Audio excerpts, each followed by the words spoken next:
What is a balance sheet? Presented by WallStreetSurvivor.com. A balance sheet is a snapshot of all the assets and claims to assets a company has at a given point of time.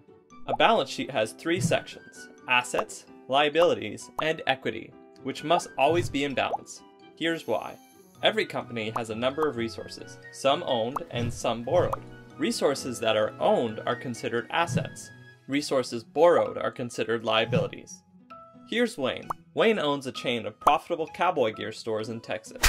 The Cowboy Hut is not a publicly traded company, so financial statements are not required. But Wayne has some private investors who feel preparing a balance sheet will be helpful to get an idea of the net worth of the company. Wayne begins counting all his assets, starting with the most liquid. Liquidity means how quickly he could sell his assets if he needs to. Wayne counts $50,000 in cash. He also notes he has $20,000 in payments due from customers paying on credit. He files that under accounts receivables. Finally, Wayne adds $50,000 in inventory and sums all of those up as current assets. Next, Wayne counts that the Cowboy Hut has $600,000 in property from their retail stores. This is a long-term asset.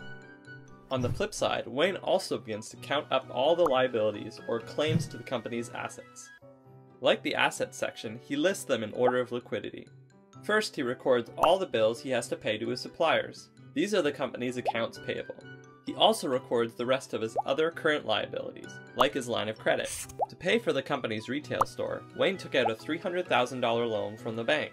This loan is filed under long-term liabilities, since Wayne will pay back the entirety of the loan over a long period of time.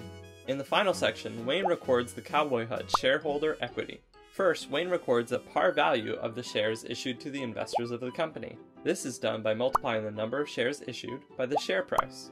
Lastly, Wayne adds the company's retained earnings. Retained earnings is the cash left over after operations, or profit. Retained earnings is the link between the balance sheet and the income statement, which records revenue and expenses. To learn more, head over to WallStreetSurvivor.com.